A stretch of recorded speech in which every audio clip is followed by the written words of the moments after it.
Pemirsa, diduga karena tersinggung, seorang pemuda mengancam dan juga membakar motor seorang guru di Sumeneb, Jawa Timur. Aksi pembakaran motor pun viral di media sosial.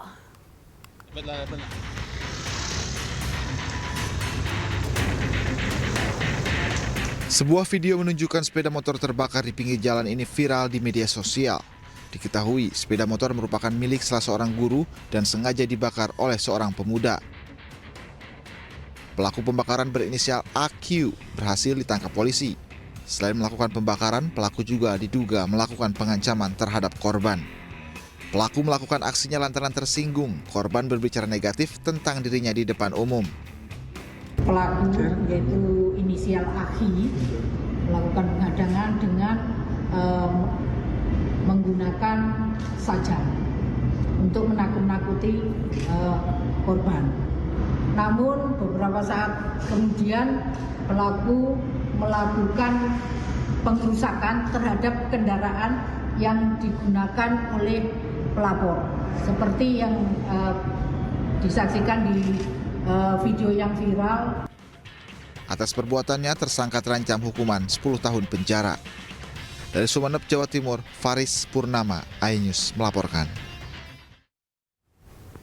Pemirsa, pabrik rumahan yang memproduksi oli palsu digerebek Satuan Reskrim Polresta Cilacap, Jawa Tengah. Polisi mengamankan pelaku bersama dengan ratusan botol oli palsu, bak penampung oli, belasan drum, serta 2 kendaraan pengangkut.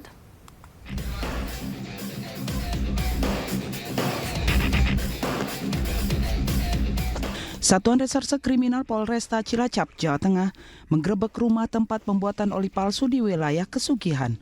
Di rumah ini, polisi menemukan ratusan botol oli palsu yang terbungkus dalam kardus serta bak penampungan oli bekas.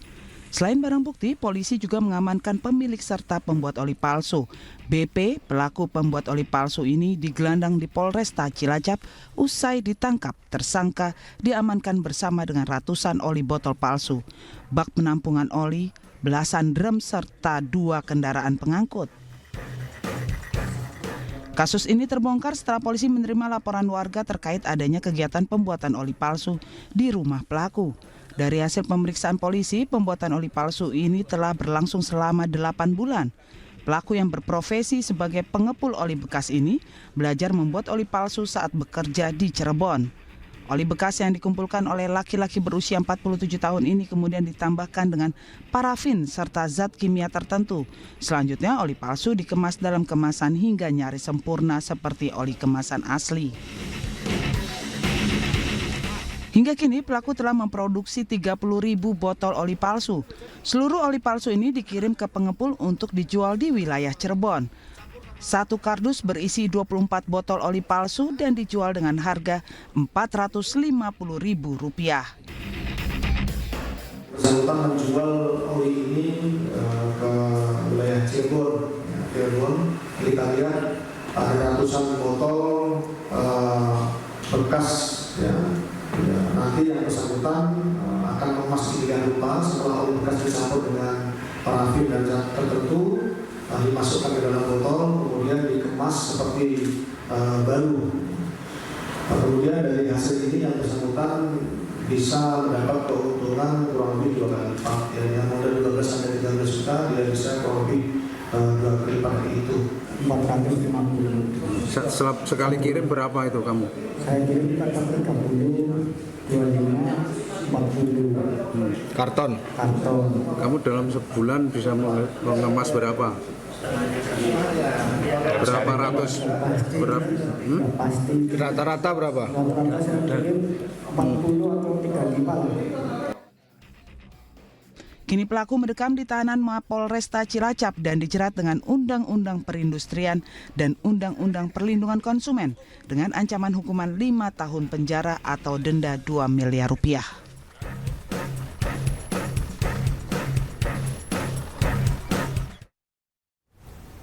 Pemirsa, ratusan balpres berisi barang bekas yang diduga diselundupkan dari Cina diamankan petugas Bakamla RI di sebuah gudang di kawasan Kalimas, Tanjung Perak, Surabaya, Jawa Timur.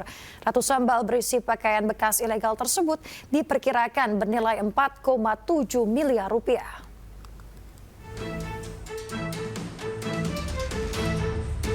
463 balpres berisi pakaian bekas yang diduga diselundupkan dari Cina berhasil diamankan Badan Keamanan Laut Republik Indonesia dan Badan Intelijen Strategis TNI di Jalan Kalimas Baru, Tanjung Perak, Surabaya, Jawa Timur. Ratusan bal baju bekas ilegal asal Cina ini diduga diselundupkan lewat jalur laut melalui Tawau, Kalimantan, dan terakhir ke Surabaya. Pakaian bekas ilegal tersebut disimpan di sebuah gudang di Jalan Kalimas Baru, Surabaya, dan selanjutnya didistribusikan ke pembeli di berbagai wilayah di Indonesia. Harga per balpres baju bekas diperkirakan mencapai 6 juta hingga 10 juta rupiah, tergantung dari kualitas barang.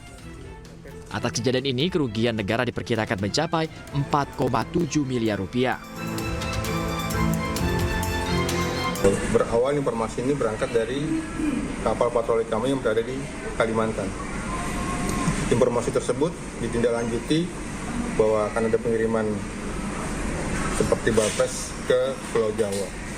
Kemudian kami melaksanakan pendalaman dan hasil pendalaman tersebut kami berkolaborasi dengan BPTN dan akhirnya menemukan 463 balpres dan di Kalimas ini dan 896 gulungan garmen atau tekstil yang berada di Margomulyo, Indonesia. Barang itu berupa apa Pak isinya Pak?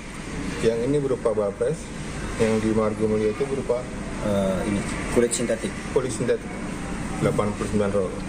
Untuk kualitasnya kualitas paling tinggi Pak. Kalau untuk balpres ini itu butuh ini kan tinggi, yang di sana butuh penelusuran kembali dan pendalaman oleh tim dari BPTN.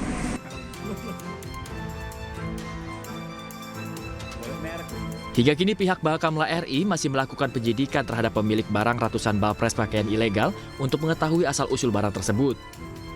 Dampak dari penyelundupan pakaian bekas ini dapat menghancurkan industri konveksi dalam negeri. Dari Surabaya, Nur Syafei, iNews melaporkan. Pemirsa, kita ke informasi selanjutnya. Dari hasil olah TKP, polisi menyebutkan penyebab rumah seorang anggota polisi meledak di Kabupaten Mojokerto, Jawa Timur akibat bahan petasan yang ditemukan di dalam kamar pemilik rumah.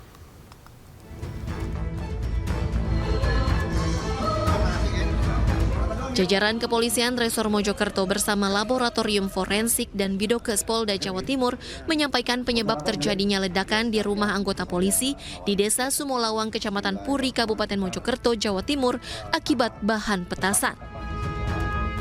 Ledakan tersebut dipicu suhu panas di ruang penyimpanan bahan petasan.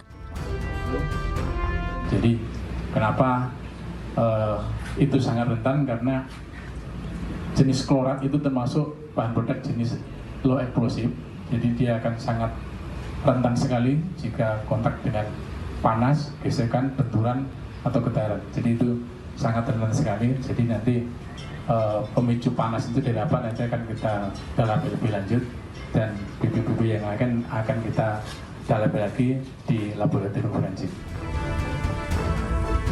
Dari olah tempat kejadian perkara, polisi menemukan sisa oksidator dan klorat, di mana klorat itu merupakan bagian dari isian dari bahan peledak kembang api di kamar pemilik rumah. Dari Kabupaten Mojokerto, Jawa Timur, Solahuddin, iNews melaporkan. Pemirsa, status Aibda Maryudi, pemilik rumah yang meledak di Kabupaten Mojokerto dan menewaskan 2 orang tersebut, masih menjadi saksi. Meski demikian, Kapolres Mojokerto akan menindak tegas anggotanya jika terbukti melanggar hukum.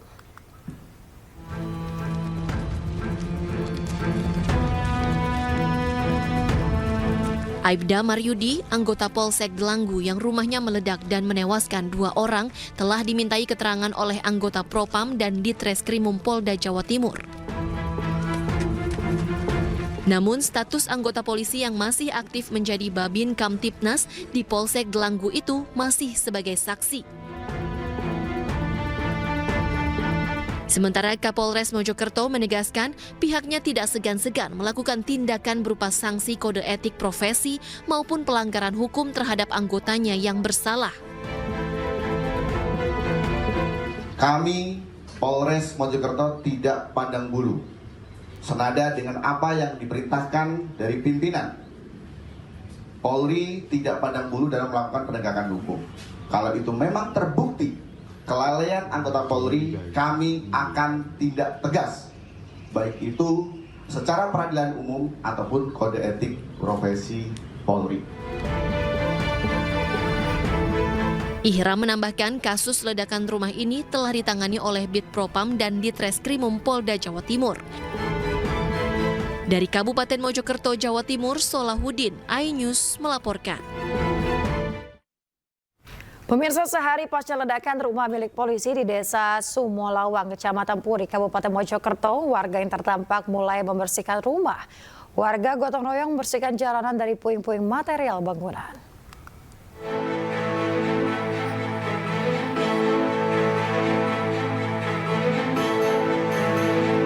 Lokasi ledakan rumah milik polisi di Desa Sumolawang, Kecamatan Puri, Kabupaten Mojokerto didatangi warga sekitar Selasa pagi. Warga melihat kondisi lokasi ledakan yang mengakibatkan 10 rumah terdampak. Warga bahu-membahu membersihkan puing-puing bekas ledakan baik yang ada di jalan maupun di dalam rumah. Hingga kini 3 rumah yang bersebelahan dengan rumah Aibtu Maryudi, anggota Polsek Delanggu, belum bisa ditempati. Pemilik rumah memilih tidur ke rumah tetangga dan kerabat di luar desa karena kondisi dalam rumah hancur di bagian atap. Warga berharap mendapat bantuan untuk mengembalikan kondisi rumah seperti semula. Bersih rumah sendiri ini nggak, suami kerja. Yang dibersihkan bagian mana, Bu? Sementara ya yang depan aja. Terus yang dalam kalau nggak ada yang bantuin ya nggak bisa, Pak. Kondisinya gimana, Bu, dalam? Ya hancur kayak gitu. Hancur bagian atap. Bagian atap. Kondisi belakang rumah Aibtu Maryudi telah rata dengan tanah setelah semalam dibersihkan dengan alat berat, sementara bagian depan ditutup terpal. Sementara itu, rumah milik Kodi yang istri dan anaknya meninggal dunia nyaris rata dengan tanah. Keluarga berupaya mengambil sisa pakaian yang ada di lemari. Untuk sementara, Kodi tinggal di rumah saudara. Dari Kabupaten Mojokerto, Solahuddin, iNews melaporkan.